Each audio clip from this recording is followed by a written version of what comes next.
I'm not the only doctor in the world. How do I make myself different from other doctors? You are having a fresh start. You are keeping your future lengthy. You take new courses. That's why I see some doctors still go back to take courses on psychology, because you need to understand the psychology of your patient. That makes you stand out from other doctors. Some add more pedigree. You are elongating your future, because it's like from one future to another future to another future. You're progressing the future. I studied mass communication in Bowen University. Before going to Bowen University, I also did photography. So I practically was a photographer for many years. And I did it while I was in school, and I did it outside school. I interned at Markte Group as a marketing supervisor. And afterwards, I also got another employment at 1805 Media Marketing as production assistant. In 2019, COVID crisis, a lot of people were about to be laid off, and then everybody had to find their way. So my mom was retiring as at that year, and we both sat down and asked each other, "You are retiring, I'm about to resign, what's next?" I registered a company called Paramount Empire, and then we started the business in Lagos Island. For 2 years, I sold sanitary towels, baby diapers, and a little bit of toiletries in Lagos Island market. And that gave me a reason to chart a course ahead. The first speaker has highlighted quite a lot of things, but I would just like to, push in a few. Before we can talk about starting afresh or having a fresh start, I think we need to first deal with one thing, which is mindset, that she mentioned. Before you think about starting something, you need to have something you want to start. You need to have something you want to start. You need to think of something you want to start. So that's your mindset. What do you want to do? What do you want to get? How do you want to do it? You need to create a mindset. Then creating a mindset gives you a balance. Okay, since I know what I want to do, now I can, go forward. While I was doing photography, it gave me an opportunity to work with celebrities, work in the entertainment sphere. But I think I was, little hitty-bitty, still looking for something to do. So when we started the business, in 2019, after the whole COVID era, was like ending of 2019 till stroke 2020 when we started the business. And then we started with in-house deliveries because there was curfew, we couldn't go out and all of that. So we started doing in-house deliveries. I get calls from ladies around my area, sanitary towel. And one lady now asked me, "Why is a guy selling sanitary towel?" And I said, "Is it a bad business?" She said, "No." I said, one thing we need to understand is it is an everyday use. Everybody uses a daily market. It's just by setting the priority of what you want to do. It's a daily market. Today a female may start a menstrual cycle today, another may start tomorrow, another may start the next day, another the next day. So it's a daily market, and it runs day by day. After I started with that, the next I moved to selling baby diapers. And they were like, "Why are you doing this again?" I said, "Okay. Mr. A gives birth today in the hospital. Mr. B gives birth the next a few hours after, and then another person 3 hours after, and then another person an hour after, and another person 2 minutes after." So that gave me a reason that, okay, I need to go more. I need to see, things that, is more usable to add to it. I started selling liquid soaps. Your own liquid soap can finish today. Another person just bought another one tomorrow. It's daily reusables. So, because I have been able to channel a mindset, it gives me a reason to start. So I started getting new stocks, like that, like that. And then, after running the business for 2 years, I said, you know what, Mom? I think it's high time you come and handle this business. I want to venture into something else. I said, yes. Okay. So, after leaving the business for 2 years, I went low trying to look for what to do again and what to start again. And then, someday, I and my friends went on boat cruise, just to have fun. And then it just occurred to me with my friend. I said, come, it's not going to be a bad idea if we arrange one thing like this and then, start making money from it. Per hour, it's about 40K per hour. And then, how much be this thing? How much does it cost? Let's see how we can put up something and generate income from this. I don't know. I don't have funds. I cannot do it. I said, okay. I started researching. I discovered that to actually run it, it's very capital intensive.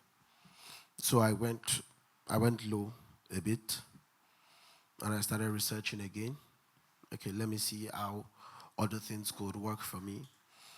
And then, there and then I found myself in the youth/political space.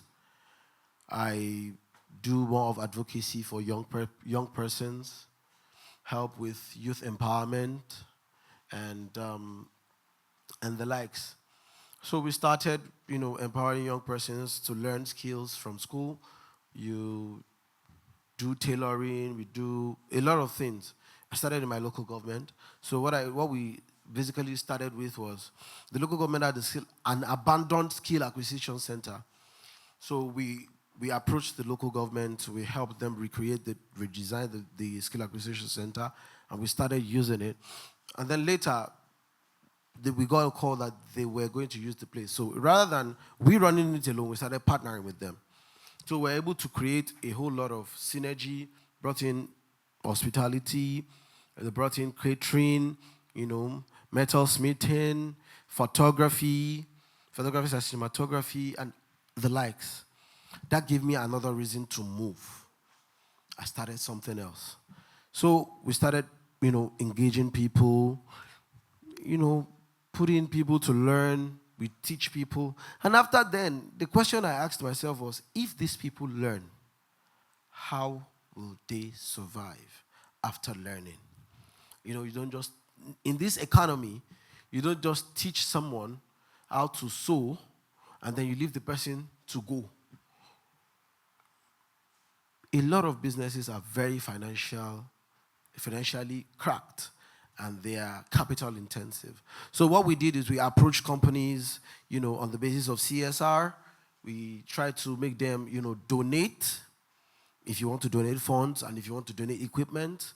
So we started equipping, these young people that were trained. At the end of the session, for those that learn tailoring, they get sewing machines. For those that did cosmetology, they get a box of the makeup box kits. And then for, those that did plumbing, they get a major tool to start their work. And all of that. This was engineering because I understood the fact that the current economy is driving from working for somebody to working for yourself. And I always had this mindset that, the Dangotes, the $10, they did not become a billionaire by working for somebody. They started with bits and pieces. They may be opportuned one way or the other, but the fact is, the mindset that they started from bits and pieces. So after, doing that, it was well established. And as of today, the building has been pulled down, and we have a sponsor who has decided to help us build a very, very beautiful edifice for the Skill Acquisition Center in Lagos Island. We got a sponsorship of renewing the building by Bank of Industries, fully furnished. By the time it's going to be done, and it will be fully equipped for people to come and learn. While I was doing that, I still had that vision of that boat. I had that boat in mind. So the next thing I did was I went back to the jottings I had on the research I did. So I started. I approached a partner. Apparently, I found out that I knew someone that already started the business. So I went to the guy and said, bro, how far? I know you don't start this business, but I have a very good zeal for it. How can I also, buy into the business? And he said, okay, if you want to do, the best thing is to just get a boat. I don't have money for a boat. As at then, the cost to build the boat was about 43 million naira. I don't have 43 million naira to build a boat. Okay, this is what we are going to do. I will strive to get half. Would you bring half? Let's do it. He said, okay. So I brought 20 million naira. He brought 20 million naira. Then the legal fees and all was 3 million naira on top, and then we sorted that out. And then the boat started running.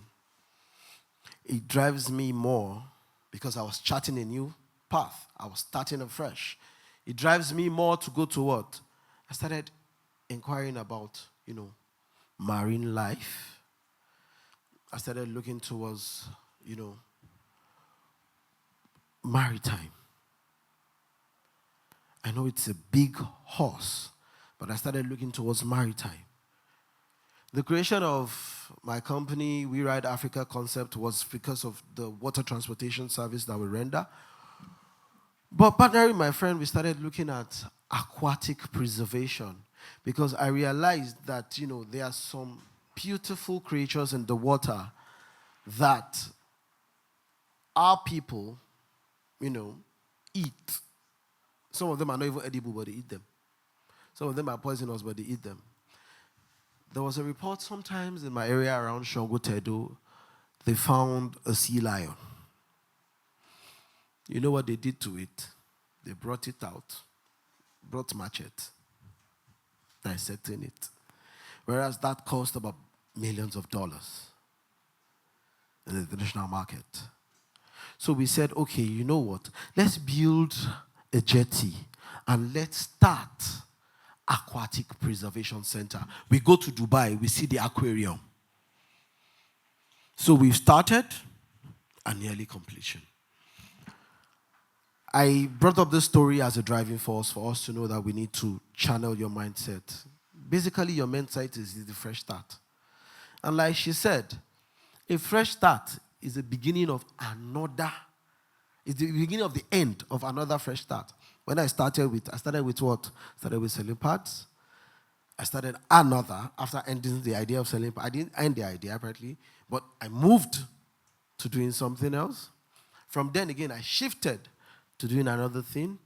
So a lot of things are interconnected. But I told my friend when I got, when I got the memo that I was going to speak, I said, the reason why I fell in love with this program, because at least I've been following it for like 2 years now, is that there is a trend of topic that if you actually sit down and look at it, you can connect the dot. The last year was consistency. And then when they brought up the topic this year is fresh start. But the question is, can you have a fresh start when you're not consistent? So which means to have a fresh start, you need to be consistent with what you do. You need to put in the hard work. You need to dedicate your time for what you think is that fresh start that you want to, delve into. You need to look at it as a form of what is my goal. Okay, this is my fresh start. This is my goal. This is what I want to achieve. And this is how I wish to achieve it. I was asked a question in when I was doing an interview. And the question was, they said, this is Future Summit. What do you advise people for the future? And I said, is there any future anywhere? When we're growing up, our parents makes us to believe that our future is one journey ahead. But the truth is, your future is what you create for yourself. Your future is what you envision for yourself. Your future is how you want yourself to. My vision, my future may be different from your future. And the time of my future may be different from the time of your future. It's just how you place the priority. If someone wants to be a doctor and he actually achieves being a doctor, he's living his future. But another person's future, maybe, okay, I want to become a banker, but I'm still working in a typewriting firm. Okay, I need to buckle up, I need to put in more effort, I need to take in more course, I need to apply for a banking job to become a banker. But the good thing about future is that the future is endless. Because you can choose to keep your future lengthy. Do you know why? Or do you know how? You can keep your future lengthy by having a fresh start. You can keep your future lengthy by having a fresh start. Okay, I have become a doctor that I want to become. I'm living my future now. I'm not the only doctor in the world. How do I make myself different from other doctors? You are having a fresh start. You are keeping your future lengthy. You take new courses. That's why I see some doctors still go back to take courses on psychology, because you need to understand the psychology of your patient. That makes you stand out from other doctors. Some add more pedigree. You are elongating your future, because it's like from one future to another future to another future. You're progressing the future. Starting afresh is about two things for me. It's about your mindset. It's about consistency. If you have a mindset to move, you would move. When the Bible says that it speaks to the mountain and the mountain, it was not talking about pushing a mountain. It is the idea of moving the mountain, not physically moving the mountain. I can move the whole of Nigeria with my idea, true or false? True or false? I can marvel everybody around here with my ideas, true or false? Have I not moved the mountain? Have I not moved the mountain? Back when I was reading the scriptures, I'm a Muslim anyways. So when I read the scripture, when I was telling someone, I said, see, what we don't understand is if you psychologically apply what is in the Bible and in the Quran, and there are two things. There's a psychological meaning to every statement. I want us to understand something. If I say you are mad, there's a psychological meaning to every statement. So if you can endeavor to look at the psychological meaning to what is both the Bible and the Quran, you would understand that there's a direction and there's a pattern that things must go. It doesn't have to be the literal meaning, but you have to use your psychology. Thank you very much, and I hope you enjoyed my time.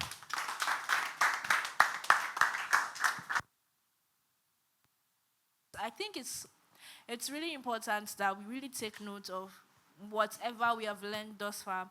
So if you have any questions, please can we write it out and share with me so that I can ask our speaker. Somebody has a question? Okay, because a question was asked here, but I feel like we can still answer it. We have married people in the house, so we can still throw the question out there.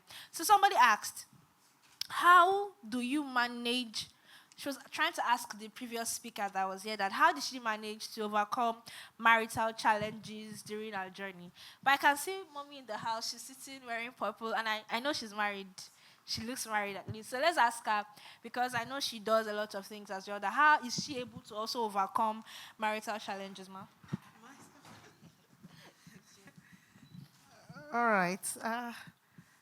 Should I stand up or sit down? I think it's a matter of setting your priority right. All right, my name is Abiodun Adeyanju. I'm a fashion designer. All right, so uh, managing family life, with work is setting your priority right. And I think it starts with setting the things that are needed to be achieved most first, then in order of their importance, then sticking to time to achieving them.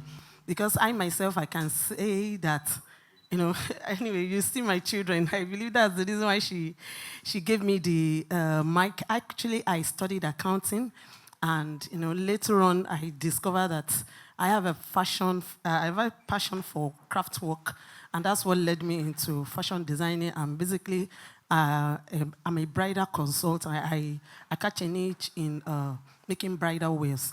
So it's quite challenging having children, and if you have to meet your customers' demand.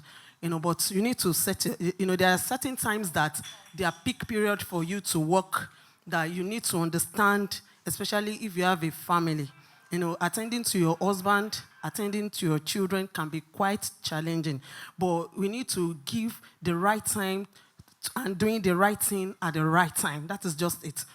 If you give the time that you're supposed to be working for gisting, you may not be able to even, meet up with your customers or attend to your family. There's time for family, there's time for the children, that they are right time, to attend to all of them. So I believe that doing this, setting your priority right, will help you to live a very good, balanced life, combining work and whatever you need.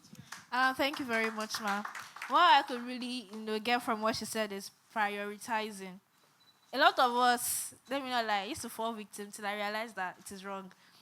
You would be like, okay, I'll just read for about five or let's say 20 minutes, then I'll press my phone a little bit, then I'll continue. Then you find yourself that, this TikTok is nice. Oh. You're scrolling. Then you check your time, you're like, hey, 1 hour. A lot of us, we find it very difficult to prioritize what matters the most to us. And I feel like it is really important. You don't have to wait to get married to start prioritizing. As a product manager, one of the things I do is prioritizing the products, the features to be built at first. What should be in the MVP, the minimum viable product, before we will launch maybe the alpha product or something like that. So prioritizing is really key. So the next question I'll ask Teslim before he leaves. The person said, you talk about diversity and sharing your ideas with people. My question is, how can someone know the right people to share ideas with? How can I get a mentor? How can I get people that think like me to share my ideas with? So where can I find them? In the aquarium. Well, finding a mentor is not difficult. And the reason why it's not difficult is at every point in time, we all have someone we admire. We all have someone we look up to. We all have someone we... But then it is advisable. If you want to have someone you look up to, find someone you look up to in your field. It will help. Because you can follow the person's pattern and then trace a study line that line. Rather than, like I said, when I wanted to venture into marine and water business, I couldn't because I didn't have the skill, I didn't have the knowledge, and I don't have anybody that runs that kind of a business. But later on, when I discovered that I actually know someone that is running a business, it was easy for me to attach myself to that person. Okay, I heard you run this business. I would like to get involved. So it is better you have someone you admire in line of what you want to do or what you wish to do. Like I used to tell myself, I still have the dream of becoming president of the Republic of Nigeria. But, but I used to say, before becoming the president, who have I actually looked up to? I remember back in school, they'll give us social studies and civic education. Go and read about Femi Awolowo, go and read about this, go and read about that. And then one day they gave me, said, go and read about Mahatma Gandhi. And I actually went to study that man. And I realized that man is an ideology himself. A pattern in which I would like to follow. So the question of having a mentor is look at what you want to venture into and then funny enough, you might have a mentor at arm's length. And you might have a mentor at arm's length. With the age of social media, I know someone who is very, very zealous about banking. She works at UBA, and she sees our guy as a mentor. She cannot get close to Tony, but what she simply does is she follows Tony's trend back to back. She follows Tony's trend back to back. She read Tony's books, and she follows his trend back to back. Why? Because, okay, she sees him as a mentor, and then she's looking up to being like him one day. So it entails actually looking at his ladder up. So you can get a mentor in what you want to do. Finding a mentor is not difficult, you know. She just left for someone who is, you know, who wants to be in our industry. She could be your mentor. Your mentor does not need to be someone at the apex top. Don't get it wrong. I don't need to have the CEO of a company as my mentor. I can have a cleaner as my mentor. Preferable, I can learn from him.